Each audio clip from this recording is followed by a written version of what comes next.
Hello and welcome to the Wrestling Headlines WWE RAW review. My name is Matt Maher, aka Imp, and we are live here on Wrestling Headlines YouTube and later in podcast form. Links in the description, or head over to wrestlingheadlines.net for all your latest wrestling news.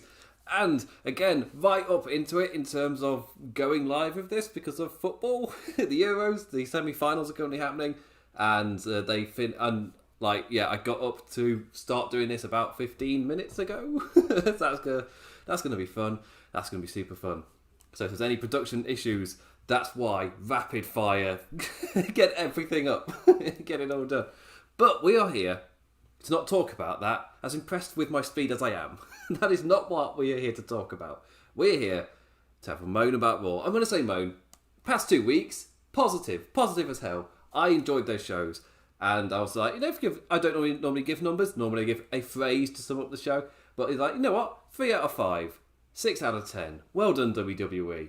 Hit a show that I didn't think was exceptional, but I was able to watch it. I enjoyed it. I got through it. This week, not back in the trash, but it definitely wasn't. We're down. We're down a grade. We're talking 4, maybe 4 out of 10. It's not a great show. I'm going to have to move something because I keep bashing it with my bloody headphones. But yeah, with this Raw was mostly skippable, is the best way to put it. There was so many beats that we've already hit. Like, overall, I would say that the penultimate Raw of the Thunderdome era, no incredible AEW goodbye, thank you for the times promo, we're finally getting back together, no kind of feel good as we reminisce or anything, no emotional beats, because the vibe we got from WWE is, I know we've done this big thing, but it's quite a nuisance, isn't it? We don't really want to be here, whilst, I guess, it's the vibe we've kind of got from it. But as penultimate Raw, this show specifically, a show in which I wouldn't say I fatigued during because it didn't really go anywhere. There wasn't any WWE roller coaster up and down booking for me to kind of lose my focus in because it never went anywhere in the first place. A nothing show, delivering nothing new, hitting beats we've already seen, like an estranged autopilot viewing, as I put it on Twitter. That's my phrase for this week. This week's Raw was estranged autopilot. It carried on through, and as you're watching it, there's just this strange feeling that you don't care. Like, I'm watching it, I'm taking it in, I'm writing notes, I'm critiquing it in some manner in some cases, but I'm like, I don't know if I care. I really don't know. So, yeah, that's how I sum up this week's Raw. And there were a few segments of which I would call out for, really the bar from the past few weeks, which has been higher. Back down again. And a lot of it was just because so much was throwaway. Back into repeat matches that didn't really feel like they meant anything. Or just really weird results and segments. The damaging of characters is back again, which was gone the last few weeks because they were building pretty well. And I thought, they've turned a corner. They're going towards live fans again. They're starting to take stuff seriously. We're not going to be gliding anymore. Then this week happened. With the context, before I jump into anything, they are also recording next week as well. So the context that I've got here is the likelihood is they wrote those 2 shows at once, and we know what they're like in terms of late to the day writing. Imagine that world where you've suddenly got to do 2 recordings within a short space of time. My God, I would hate working at that company. Just despise it. We know how bad it is with one show. They're recording Raw for next week. If it's next Friday. So this Friday is the final SmackDown of the Thunderdome era. Next Monday is the final show. I don't know if we will see some kind of look back onto the Thunderdome era or anything on either of those shows, but that's how it stands. Next week's Raw is the final show of the Thunderdome era. And yeah, we're back into gliding. That's what this week's was. Maybe the effort was put onto next week's show. I'm skeptical, but maybe that was the case. And with them doing 2 shows at once, it kind of makes a bit of sense suddenly in my head why at least one of the shows was glidey, not that much behind it or whatever. And they built, because of this, they were able to build up matches for next week's Raw compared to, they can't do any last minute sudden writing for next week's Raw because they would have already done it in advance.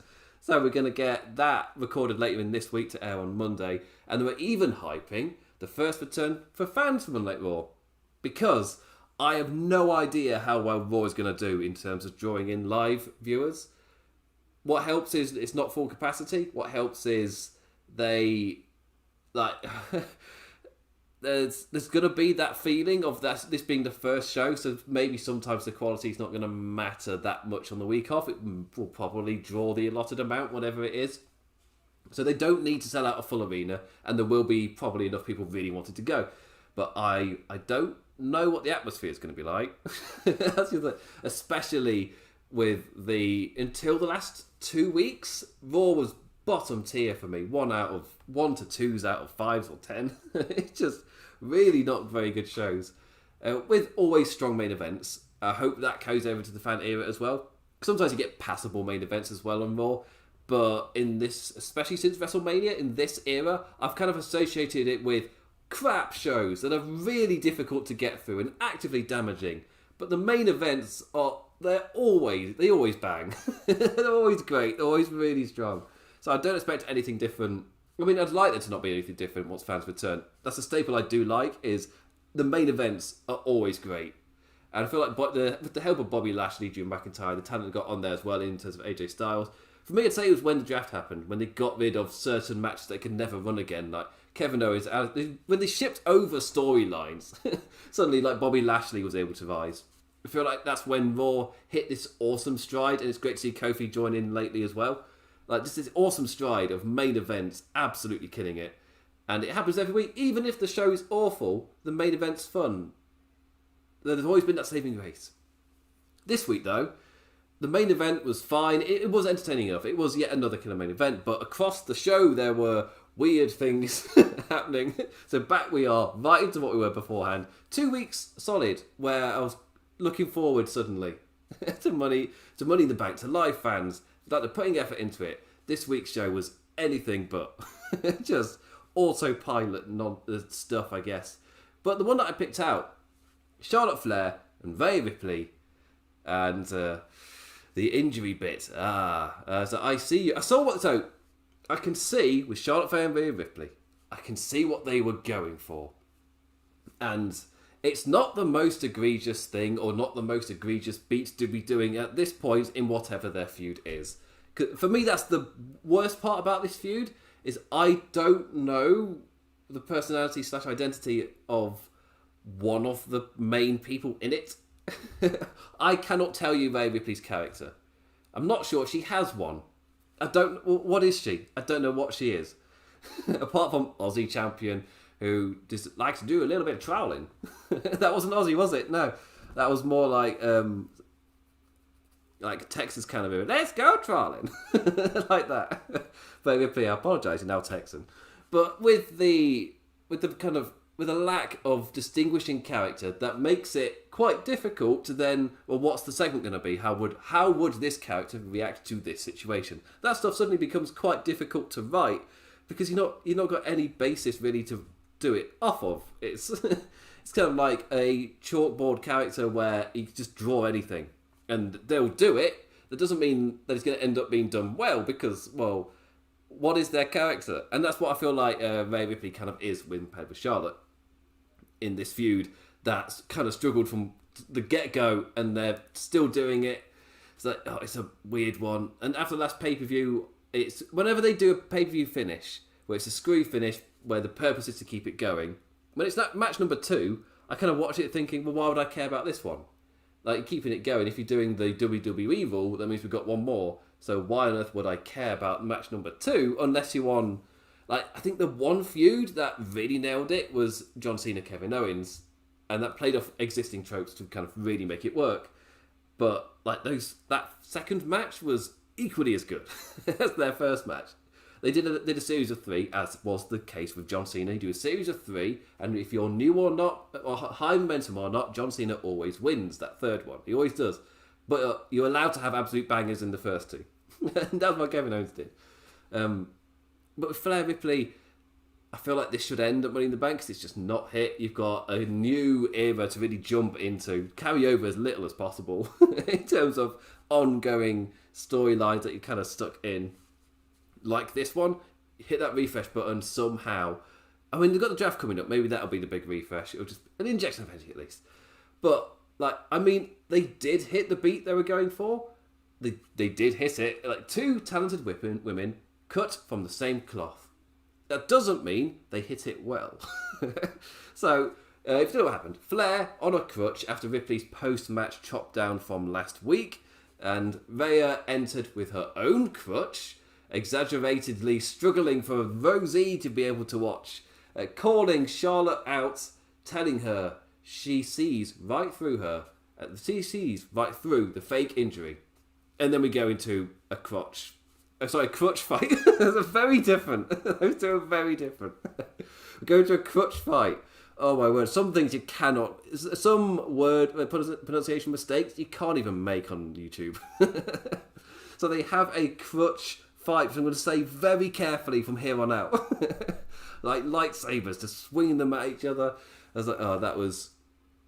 but it was just what it led to earlier, was the whole point of Rhea Ripley being over the top with her crutch was...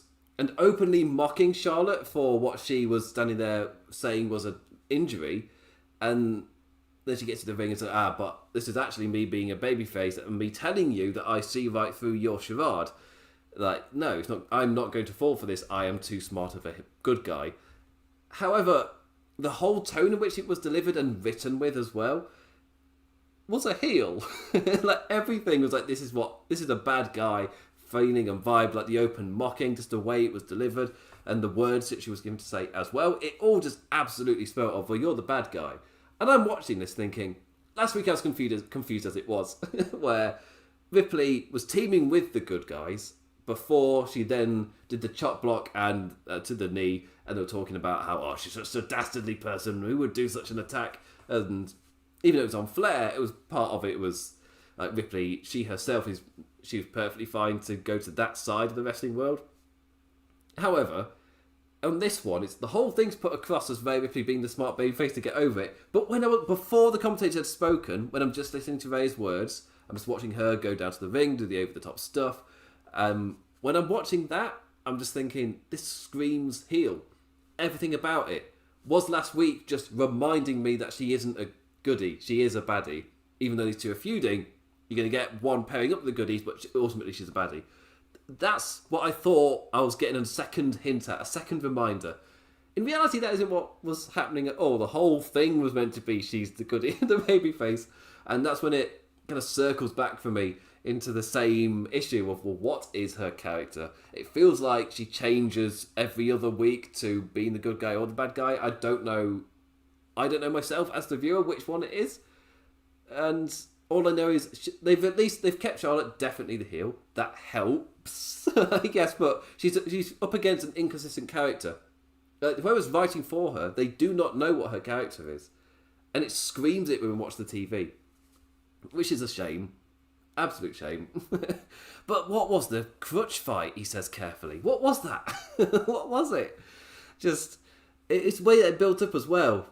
It was like Charlotte Flair did both of them at the same time kicking the crotches. I've done it again. Kicking the crotches away from each other. I mean, to be fair, crotch kicking is not a rarity in wrestling, is it? It's pretty common. It's pretty common, especially for two heels. But yeah, so they kick the crutches away, and it's like, you have seen through my rules, but have you seen through this? Just why we shut up with the crutches. It's just, what is this nonsense? At the time when I was watching it, I was like, this is crap. What is this? It's meant to be building a huge feud at how far the Raw Women's division has fallen during this Thunderdome era to just to a point of sometimes when I'm criticising and analysing the characters, I'm kind of like, who cares? Like, does it matter at this point? Because they don't care. They've not kept up with the consistency of anything. Why should I try and find it and care when there isn't anything there? But when I was watching it, I was like, this is awful. What is this? I would say it was followed by something worse, just in terms of momentum cutting, because it didn't cut any momentum out from either of them. They're still in the exact same places they were, which is my other criticism for this show. In terms of like the build to Money in the Bank, in terms of, do I need to watch Raw again to get ready for the new fans so I know what's going on?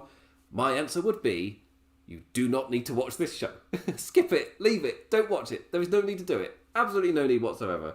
And this is a fantastic example of that. They did a little bit, they did a little skit. Oh, aren't we funky? Oh, you'll see through my rules, aha. However, after the fact, after the segment has ended, nothing's progressed. No characters really altered or changed to anything. We're at the exact point we were before last week's tag team match. Like, nothing has moved on. We already knew these because this is not the first time we've had these two paired together. Like, this pay-per-view is not the first time. So if it was, it's like, oh, this is an interesting note.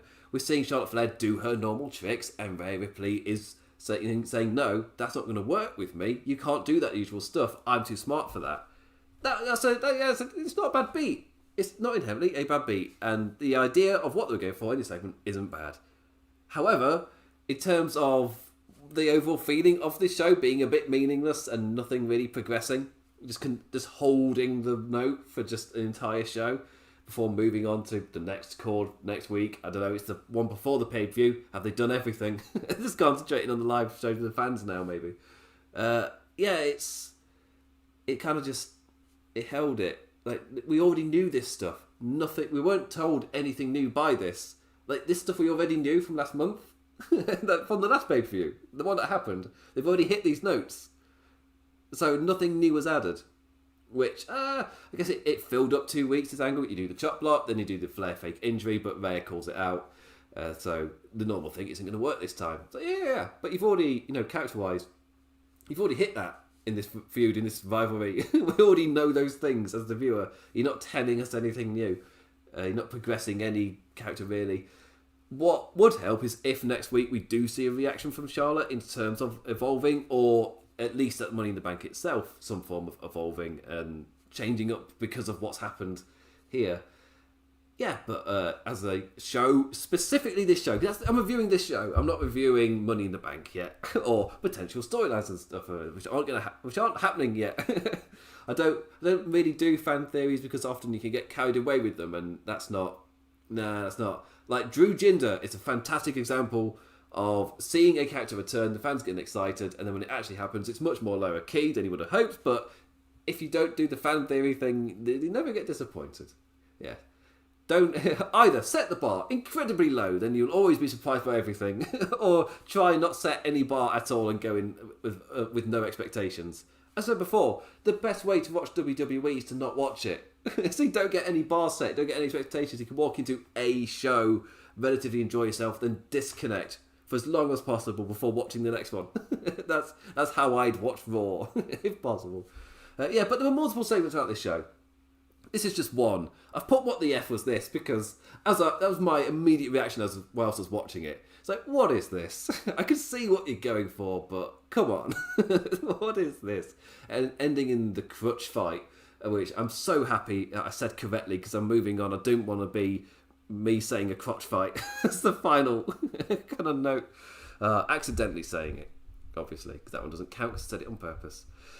Anyway, Monday Night Raw, July 5th, 2021. An estranged autopilot viewing.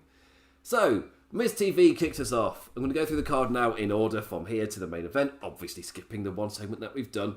So, Miz TV, it's the Money in the Bank special with all the Raw guys that are in the match out to have a wee little chat. Who knows what they're going to do next week, because that's the go-home angle normally.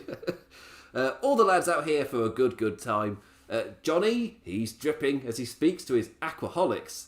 And my immediate reaction was to sing Barbie Girl in my head. I'm sorry, Miz, I'm missing what he's saying because I'm a Barbie girl in a Barbie world. Yes, the 90s, the songs were very different. We got that and a Pizza Hut, Kentucky Fried Chicken and a Pizza Hut. They were hit songs in the 90s. It's a different decade. Leather Jacket Drew has more Scottish folklores to tell, and finding those tangible links back to his wrestling match, it has got to the point where when Drew starts these stories, they feel so incredibly similar that I don't take them in anymore. Like the first time he did it, it's like, oh, this is an interesting little new character kind of tweak. I quite like it. I think when Sheamus toned it down a bit, when he became King of the Ring, my God, it felt like, it's like, okay, we've done this weird thing. It needs explaining. So every week Sheamus just gave us the law of Ireland. It's like, not that much. just tone it down. And I felt like it hit a good kind of groove. And now we're into post King of the Ring with Drew McIntyre, where it's just pure, it's just finding for anything from the history of Scotland to find a link back to wrestling possibly. But because of the note that each one is trying to end on, it's the same beat they're trying to get to every single time. So now all the promos are the same. And it's only been like 3 or 4 weeks with this new tweak to his character.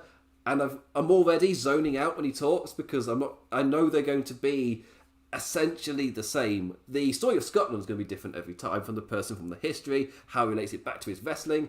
But the main note that's trying to be played, it's the same note.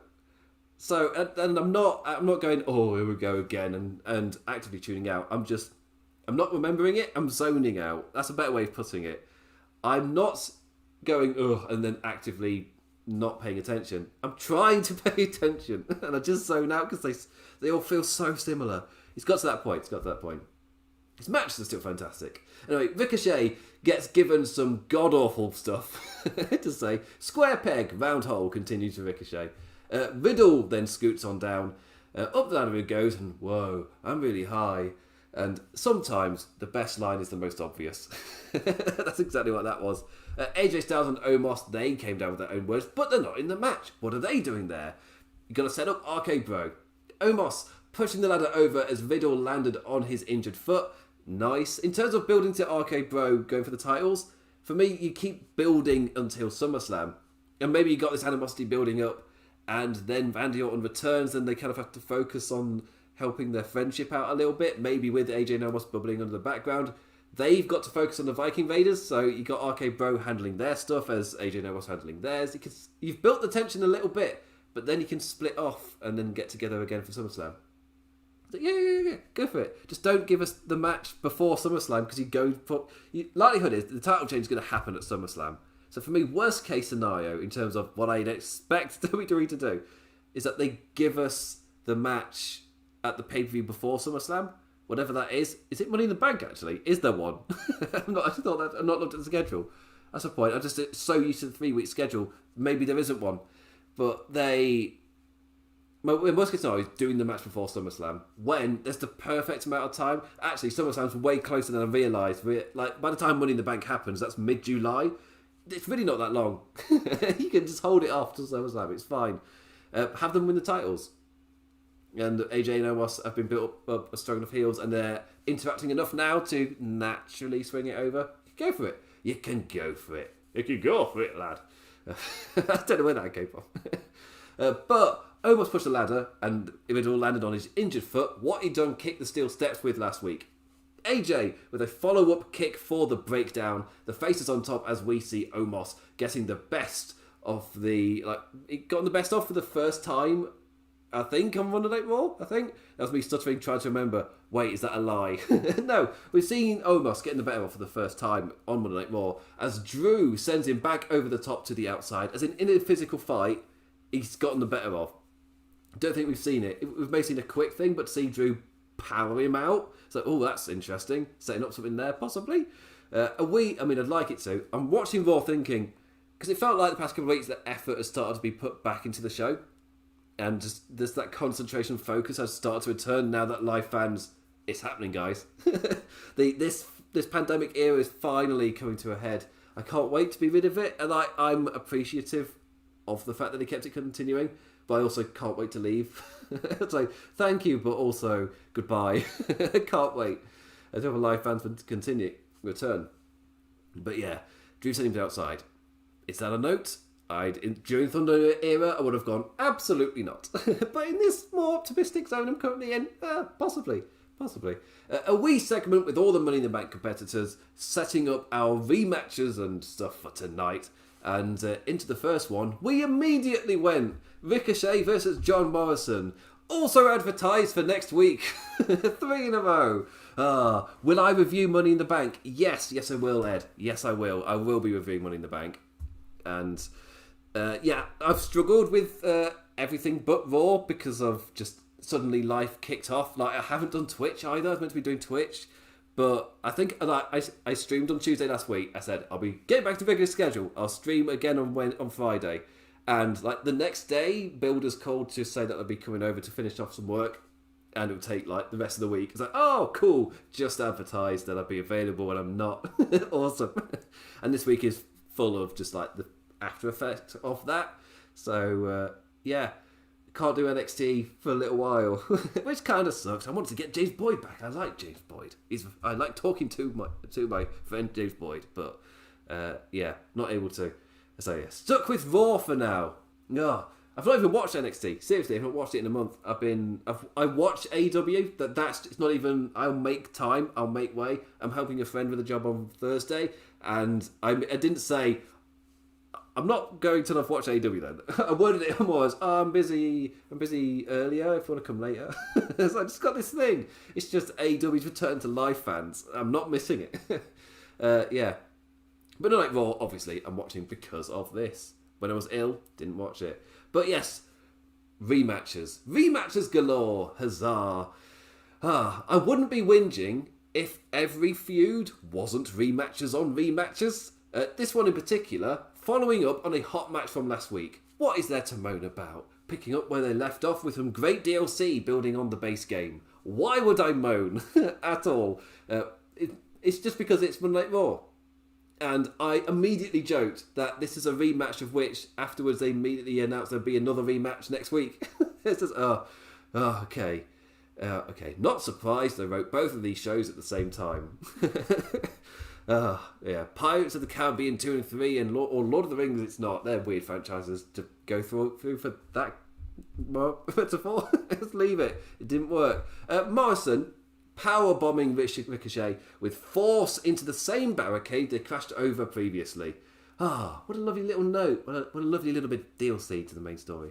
The two putting on a great follow-up with another crash landing finish. Jomo on the apron, Richard crashing into him over the top as they turned inside out, crashing down to ringside. A rough looking landing for both, but Miz accidentally got in the way of Ricochet. Oh no, I can't get the wheelchair out of the way. I'm sorry. I'm sorry about this. As Ricochet was trying to crawl to the ring, Morrison made it back in for the count out win. And hey, last week I said to kind of bring it onto myself. Last week I said that my only minute piece of criticism from a great match would have been Ricochet making it back into the ring just in time for a win.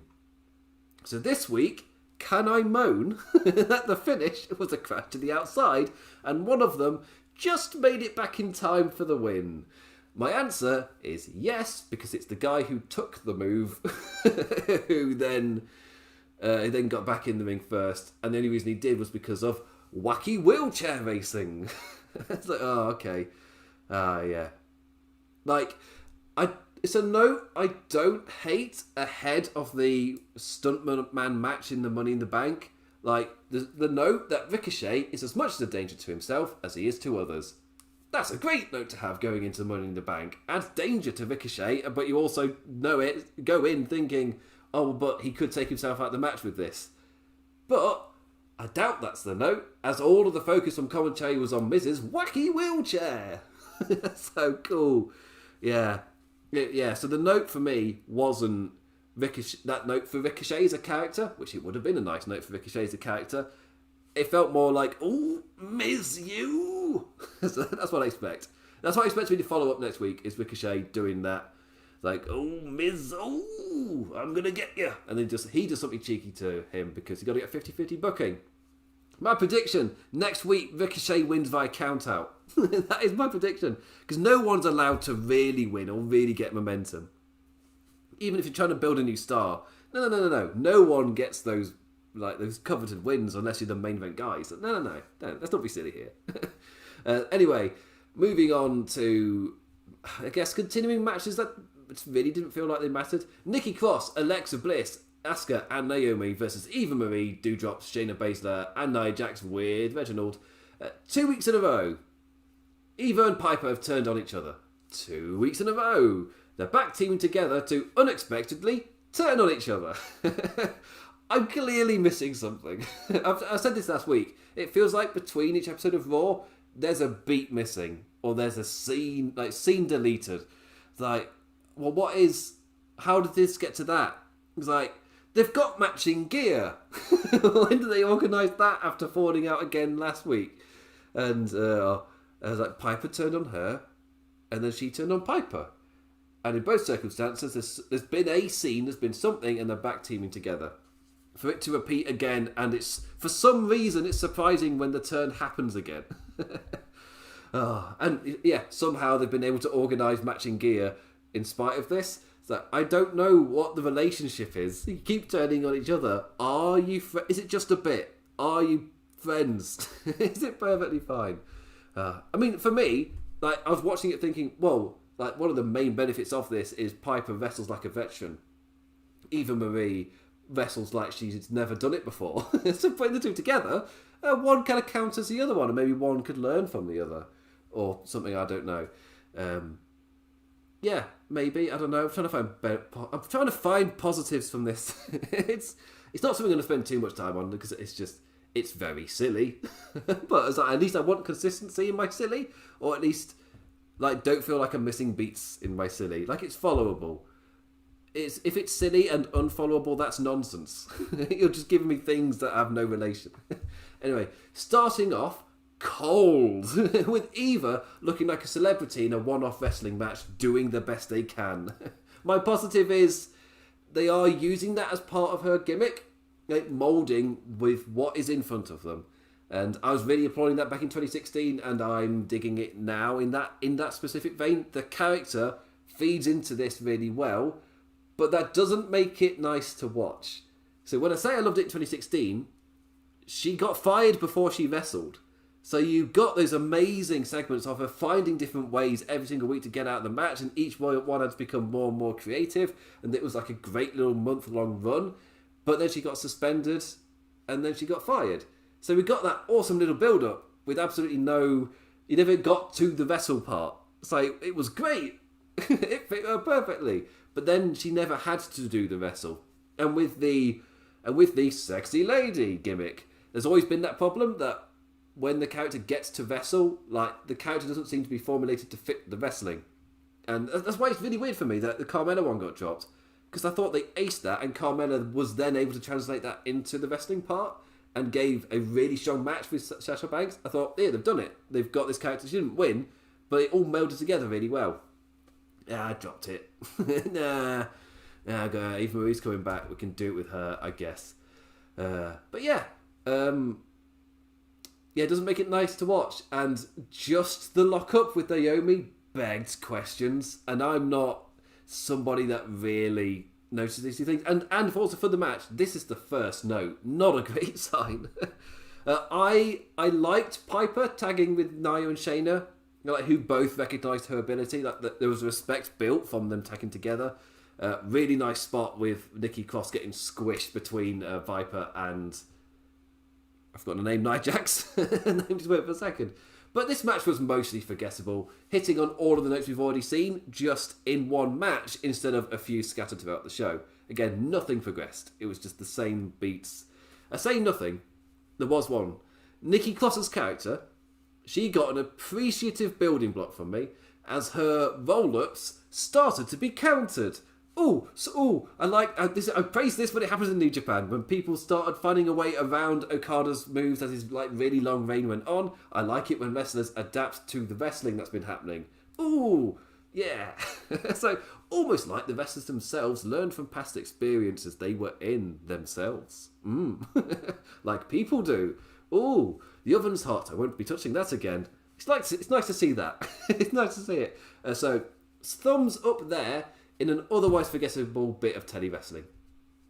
But Eva looked bad, like stuck out bad, and like I'm not normally someone who gets in on folk like that, but it looked like she knew it too, and like hey, I've had moments like that, obviously not in a wrestling ring, but I've had that thing where you're meant to be performing, be it for me, I guess like music or in the very rare sporting environment. If something gets you nervy or you're suddenly struggling to focus, I have been there. I have been in that zone where you just really struggle to focus and you just kind of shook, and the people around you like telling you to just get back, get on it, you can do this. Why is it all? I've had the one occasion when I was acing it over a weekend of football. Then in one match, for some reason, I was the guy. My defender next to me was having to tell, like, why is it always you today? He's like, I don't know. I'm off it. I don't know what it is. I was apologising to him after the match. He was telling me to drop it, but I was like, I don't know what's wrong with me. I'm just off it today. I really can't concentrate. I've been there, but when you are, I guess, on the professional stage, I wasn't. It was a field.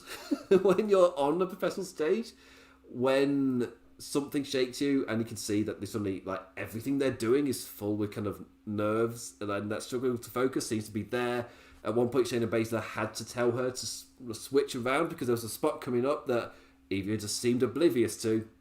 Maybe not struggling to... I won't jump to any assumptions of what she was internally going through, but she had to be told what was happening in the match and moved around, which is not a great sign. Never mind her own stuff she was doing in the match. As in, there was a lot going on there. Way too much for me to accurately pick on. All I related to was I've been in that zone where I just really struggled to focus and felt like it was a lot of what was happening was too much, and I just couldn't concentrate on it. Yeah, I've been there, but it did stand out, and that is a bit of a worry. As in, why, for example, I'm not a professional left back as I was in that tournament. I'm not a professional left back. It's fair to say. I was having a good weekend, but I'm not a professional left back. But when you are amongst professionals, that sticks out like a sore thumb. And that's what I got in this match. Whatever was the reason, like, whatever led to that, I spotted it. And I felt it. And yeah, it felt like I've dedicated enough time now talking about it. Which I kind of didn't really want to. But I felt like there's some justification where I'm not going to absolutely jump on her. But I can, mistakes were made. Noticed it. Seemed to knock her. It seemed to make more mistakes or lose focus. It evidently happened. But I can't obviously go any more into that because I'm not a wrestler. We don't know the stuff past that. I can relate to the feeling. That's about it. Anyway, let's actually get through the rest of the show. So, as I said, pretty forgettable night. Well, actually, no, not forgettable. Just didn't add anything. There was no... If you ignore this show and go into next week, or even go into Money in the Bank, you've not missed anything. Same beats hit. Some of them in a slightly more different way in Charlotte versus Ripley. But the same beat we've already seen. Until at the end game they're going for, we already know this about these characters. Even if they are inconsistent, you've hit this one. You've hit this beat specifically. Mustafa Ali versus Mansoor. Let's praise the show. Let's be happy for this 5-minute bit. It was one of the things on the show I was generally happy with. Finally, having fully moved on from his previous crap retribution gimmick into something I've genuinely been enjoying in these last few weeks. Just like the faux mentor build with the promising Mansoor. And this week's lesson in the form of Ali feigning a rope-trapped ankle injury into a roll-up. The high road will only get you so far. Graves' final note for the match. That's what Graves sounds like to me. He sounds like a mysterious wizard giving me wisdom. Give me your wisdom, Corey. An enjoyable 5 minutes or so. I need to wrap up this show. I'm going into crazy. An enjoyable 5 minutes or so. It was a tad quick to really care, though. If anything, another nice quick Lego block, a build I've generally enjoyed, but the lack of time devoted each week tells me as a viewer that it's not really a story that matters. So I'm enjoying it though. I can say that. I can voice that. I can say, you're not dedicating time to this. I get the feeling you don't view it as that big or important and it could be dropped at any moment, so just wanted to let you know. I like it. I'm enjoying it. It seems to be going somewhere, and I like the way the characters work with each other when they do the wrestle. There we go, moving on. Drew McIntyre versus Jinder Mahal. From a potential pay-per-view title match last year into a throwaway Raw contest over nothing. The Jinder has very much been hindered. A usual McIntyre walloping, he always gives his all. Even in the middle of the card, Drew McIntyre is giving his walloping affairs. The two reversing each other in their familiarity towards the end. Drew had seemingly won, counting down to the Claymore, before Mahal's menacing men attacked for a DQ. Yes, 4 matches in, and we've already had a count out, roll up, and disqualification. There's only been 4 matches at this point in this show. Oh dear. You can see why that line of what do you mean results are actually going to matter, be that thing, and it's going to be more like genuine like finishers to get those over. It's like, yeah, this is my point right here. That in terms of wins and losses not particularly mattering or that lot, the story beat is put first, and the result is often doesn't matter. Let's do this. But you've had the variety. You've had the count out, the roll disqualification. To think of the show as a whole, but like in the scenario, the absolute bright point being Jinder stealing the big sword. I can't ignore that point. I'm looking forward to next week where he comes out with the sword and does a sword entrance. Please. I'm looking forward to that. Even if this is just like a distraction story for Jinder, not for Jinder. This is his life for Drew. So, Jinder with a sword. I want to see that entrance, please. It will fit. I want to see the regality of it all. Please don't do a segment where he destroys the sword. Have the sword be mighty. Have Jinder respect the sword and really regale it as his own. That's what I'd like to see. Mason T-Bar versus Lucha House Party. Let's jump down from royalty. And wow, this show was going nowhere fast. Absolute nothing, featuring acts with no direction, momentum or purpose. There was nothing wrong with it, like as a wrestling match. But this had like second match on WWE main event written all over it. Graves called Lindsay's roll up an upset, but I'm not exactly sure why. I guess, are they smaller than the big ones? Does that count? Maybe, I don't really know. Anyway, it's an upset victory, guys. Hey, get ready for these guys to not be on the show next week unless they need some time filling. That tells you that these guys have got momentum. AJ Styles versus Riddle, a switch to actual momentum. The story being Riddle facing a top talent with such a hampering injury, and add to said hampering, AJ did. A great match between the two, and Riddle fending off the wrestling veteran in spite of the pain. It was building between them until sudden surprise Vikings. Oh, we've not had a distraction roll-up. Here we go. Vikings for the distraction roll-up win.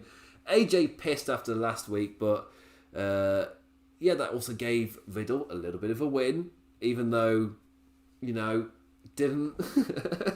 Yeah, AJ gets to be pissed. Riddle gets to take a bit of hardness from AJ, fight through the pain, and then snatch the sneaky win.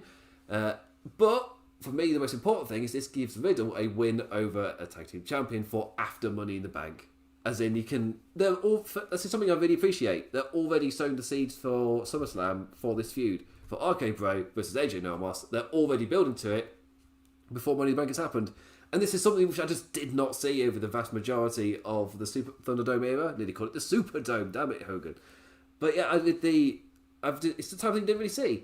It was very blocky, I guess. Whilst this is a lot more, they know what's happening at SummerSlam, so they're already they know where they're going. So they're all. This is what I mean by when you see reports of, he knows where it's going, you know where this is, but there's no foreshadowing. This is what it looks like. This is my prime example in terms of you're just going off on WWE because this is a nothing thing. It's a nothing thing. They do sow the seeds and just go to that. This is what it looks like. This is proof WWE can do it, and it's not just me going like praising AEW or New Japan or whatever, and just going after WWE because that's the cool thing to do. I'm speaking to somebody else. I think all of that is bollocks. It's just wrestling. I like what I like. Anyway, but this for me is what I mean. This is WWE doing it. This is what it looks like. This is it. This is the foreshadowing. This is it. You don't have to find it hidden and go, oh look, they did this secret thing and then pulled on that later in hindsight writing. It's like, no, they're writing it right now before it's time. That's the foreshadowing. They're setting you up for the thing.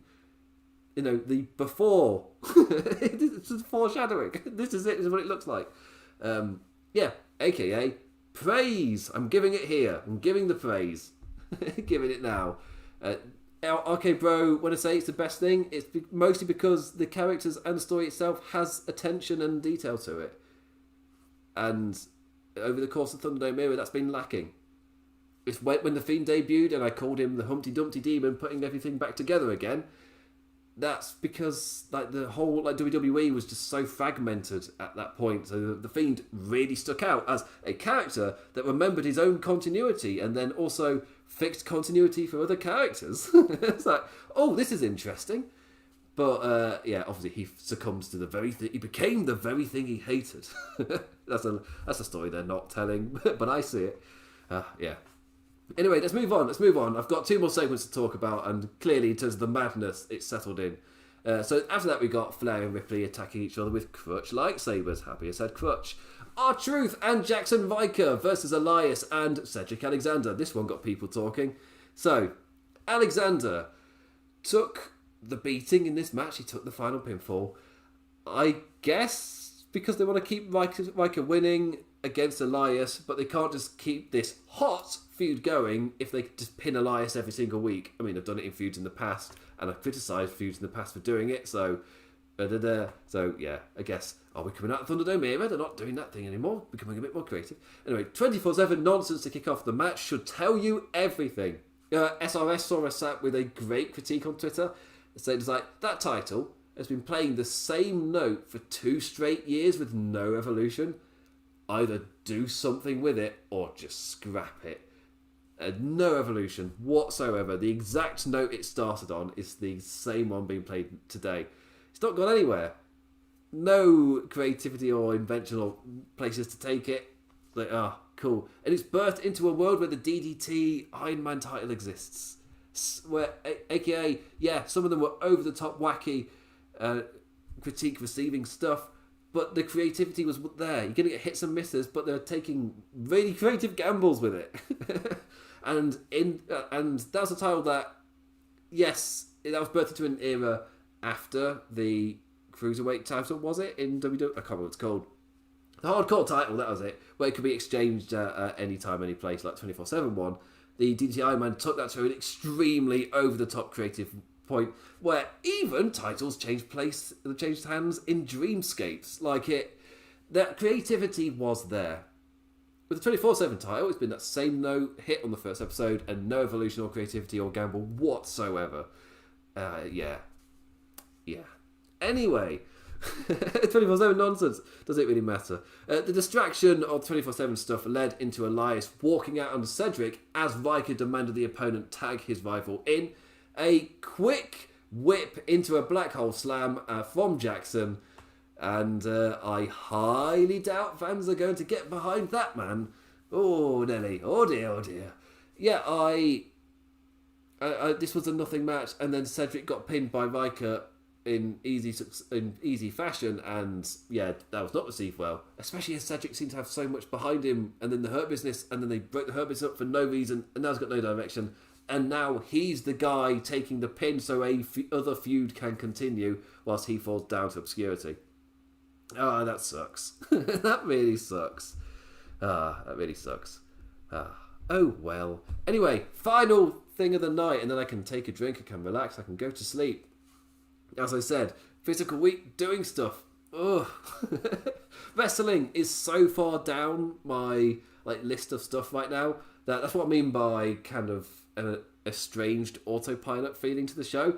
That's how I felt watching it. It's because it's so far down my list of things that watching it, I'm watching it because I'm doing this. I'm just a bit on autopilot. It's just I'm watching it and making notes, but I'm thinking about so many other things. This is just, that's maybe why I'm able to enjoy it, I guess. I'm not able to take it seriously because I don't have any energy.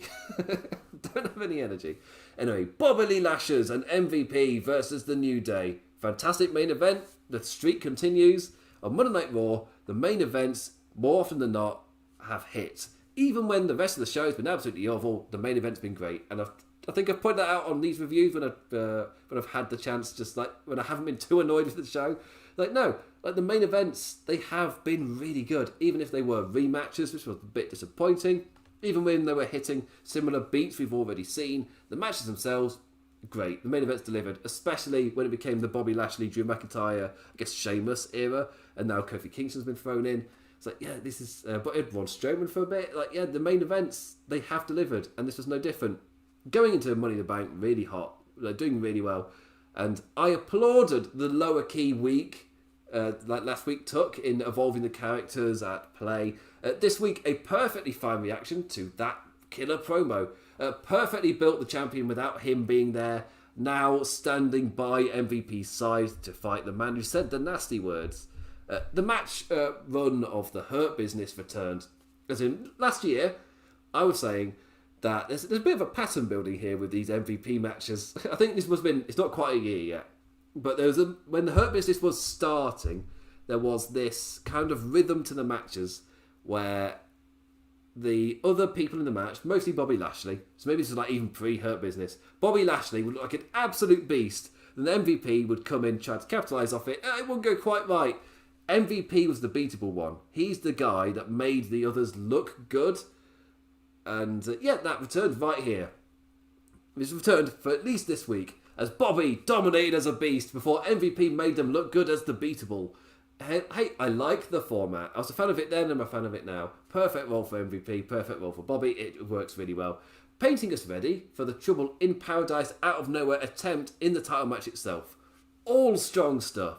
Again, in the Thunderdome era, the main events have more or less delivered. This one, no different, as we built nicely to Money in the Bank.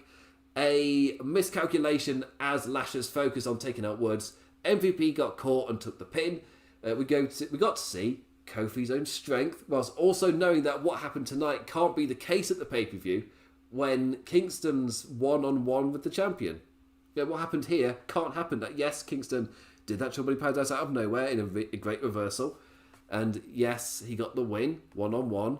However, Lashley was distracted taking out Woods. This scenario cannot happen at Money in the Bank. And I like that. He got the win, he got momentum. But there's a caveat in terms of, the pay-per-view itself. Like, the ending didn't involve the two of them. All great beats. Nothing crazy or electrifying, but serving the purpose perfectly well. A nicely built little title match for our return to fans. How lovely. And how lovely to end on a positive note. I've had my whinges. I've had my jokey whinges. I think I've had my more... I try to be my slightly more, I guess, grounded take on everything. I don't know if that's the word I'm looking for, but it is midnight. So, and as I said, physical labour. I should have been in bed an hour ago. Anyway, thank you for watching. That's the end of the show, as you can tell.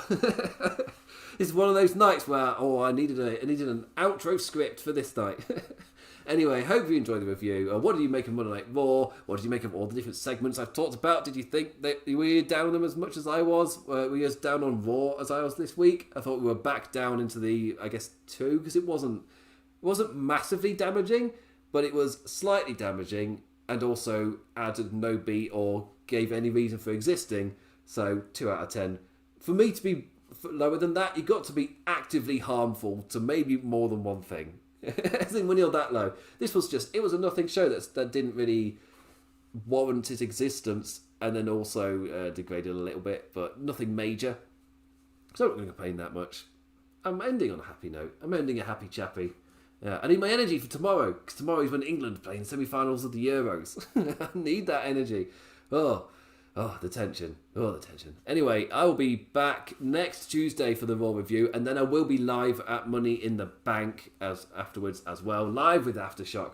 I've not been able to do... I won't be able to do the Great American Bash this week. I've considered trying to do a...